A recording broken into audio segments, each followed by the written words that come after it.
आपल्या रोजच्या धकाधकीच्या जीवनात केव्हा कधी कुठे काय घडेल हे सांगता येत नाही, पण त्याचवेळी आपल्या प्रत्येक क्षणाची काळजी घ्यायला आपला हा बापू कसा तत्पर असतो हे सांगणारा हा अनुभव आहे मीरा रोडच्या शिवमसिंह पेडणेकर याचा.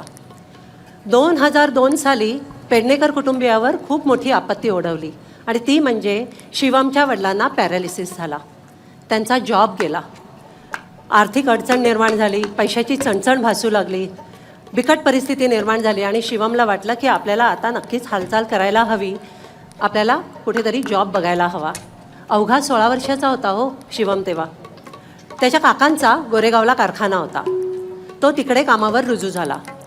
मुंबईला राहणाऱ्यांना माहीतच असेल विरार ट्रेनला काय गर्दी असते ती. मीरा रोडला शिवमला विरार ट्रेनला चढताच यायचं नाही, म्हणून तो अंधेरी लोकल आणि भाईंदर लोकल असा प्रवास करायचा.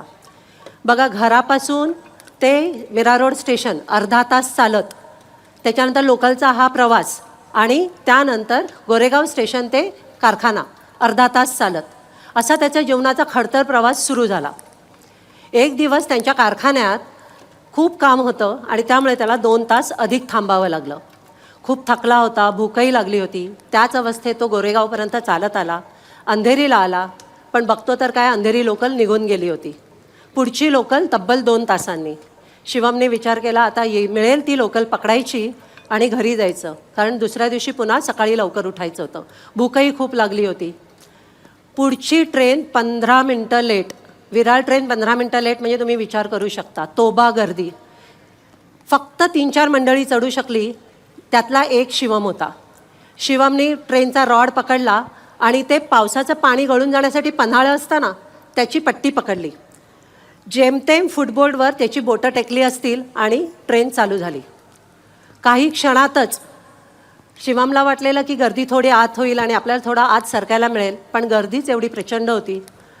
काही क्षणातच शिवमचे हात भरून आले, दुखू लागले आणि थरथर कापायला लागले, पायही थरथरायला लागले. तो ओरडू लागला, मी खाली पडतोय, मला आत घ्या, मी खाली पडतोय, मला आत घ्या.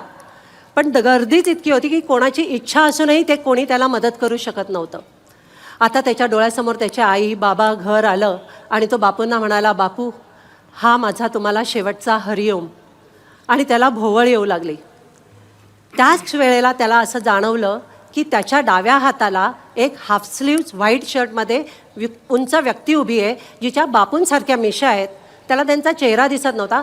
त्यांनी त्यांच्या चिमटीत याची कॉलर पकडली आहे आणि याची शुद्ध हरपली. थोड्या वेळाने जेव्हा हा भानावर आला तेव्हा त्याला जाणवलं की हा ट्रेनच्या आत गर्दीत त्या व्यक्तीच्या जागी उभा आहे आणि ती व्यक्ती बाहेर त्याच्या जागी लटकते. याला चक्कर येतच होती. याने गर्दीतल्या व्यक्तींना सांगितलं की मला मीरा रोडला उतरायचं आहे, पण मला चक्कर येते. गर्दीनेच त्याला लोटत मीरा रोड स्टेशनवर उतरवलं. त्याने स्टॉलवरनं पाणी घेतलं, पाणी प्यायला आणि बेंचवर बसला. जसा तो बसला, गळ्यातलं बापूंचं लॉकेट खाली पडलं. ते लॉकेट त्यांनी उचललं आणि त्याच्या लक्षात आलं की बापूंनी कोणत्या मोठ्या प्रसंगातून त्याला बाहेर काढलं आहे. आज 20 वर्षानंतर जेव्हा शिवम हा प्रसंग सांगतो तेव्हा तो म्हणतो की त्यावेळेला बापूंनी नुसतं मला मृत्यूच्या दाढेतून बाहेर नाही काढलं, तर त्यानंतर बापूंनी माझं जीवन सावरलं, सर्वार्थाने सुंदर केलं. आज 20 वर्षात शिवम म्हणतो, जो माझ्या करिअरचा प्रवास हा माझ्या काकांच्या कारखान्यात एक वर्कर म्हणून सुरू झालेला, तो आज शिवम जगातील नामवंत बँकेमध्ये, दॅट इज JP मॉर्गन चेसमध्ये क्लायंट ऑप्स असोसिएट या महत्त्वाच्या पदावर आहे. त्याचं स्वतःचं घर आहे, त्याचं लग्न झालं आहे, सुविद्य पत्नी आहे, गोजीरवाणी बाळ आहेत. तो म्हणतो की माझ्या जीवनाचा अभ्युदय माझ्या बापूंनी केला. Complete transformation, complete transformation.